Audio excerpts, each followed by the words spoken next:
মাননীয় সদস্য রুমিন ফরহানা বলেছেন প্রতীকী ছাঁটাই, আসলে তিনি এনেছেন মিতব্যয়ী ছাঁটাই, প্রতীকীটা 1 টাকা হয়।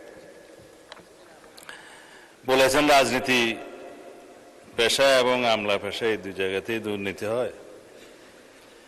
দুর্নীতি দুর্নীতি দুর্নীতি সব জায়গায় হয়, মানে স্পিকার ঘুরে ফিরে সব দোষ রাজনীতিবিদের হয়। কিন্তু যতগুলো ফাইল স্বাক্ষর হয় লাস্টে রাজনীতিবিদকে স্বাক্ষর করতে হয়, এই জন্য সব দোষ তার। এর বেশি বলতে চাই না। তিনি বলেছেন রূপপুরে বালিশ দুর্নীতি হয়েছে, পর্দার দুর্নীতি হয়েছে, সবকিছু মেগা প্রজেক্টের মেগা দুর্নীতি হয়েছে, ব্যাংক লুট হয়েছে। সেই জন্যই তো দুর্নীতি দমন কমিশনকে স্বাধীন দুর্নীতি দমন কমিশন করার প্রস্তাব এসছে। আমরা এটা স্ট্যাটিউটরি একটা অর্গানাইজেশন হিসেবে শক্তিশালী দুর্নীতি দমন কমিশন গঠন করব বলে আমরা দুর্নীতি দমন কমিশন সংক্রান্ত অধ্যাদেশটা তখন গ্রহণ করিনি। এখন আলোচনা শুরু হয়েছে এবং বাংলাদেশের একটি শক্তিশালী দুর্নীতি দমন কমিশন প্রতিষ্ঠিত হবে ইনশাআল্লাহ।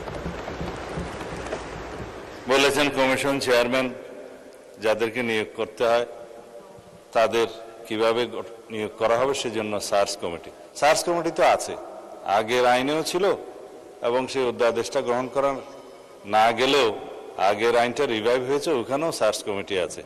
সেই সার্চ কমিটি অনুসারে দুর্নীতি দমন কমিশনটা গঠন করার জন্য, সার্চ কমিটি গঠনের জন্য যেই কমিটি গঠন করার উদ্যোগ নেওয়া হয়েছিল, দয়া করে কালকে মাননীয় প্রধান বিচারপতি অনেক দিন পরে তার প্রতিনিধি নিয়োগ করেছেন, বহুদিন গড়িয়ে গেছে।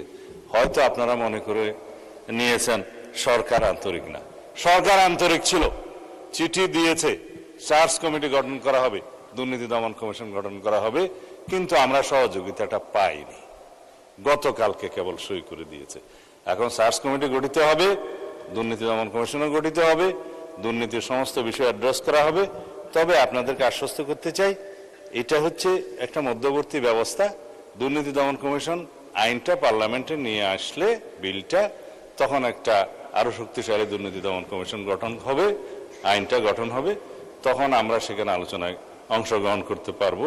আলোচনার ভিত্তিতে, সমঝোতার ভিত্তিতে একটি দুর্নীতি দমন কমিশন আইন গঠিত হবে। কিন্তু মধ্যখানে আমাদেরকে দুর্নীতি দমন কমিশনটা ফাংশনাল করার জন্য একটা সার্চ কমিটির মধ্যে দিয়ে, আগের আইনটার মধ্যে দিয়ে একটা কমিশন গঠন করে ফেলতে হবে।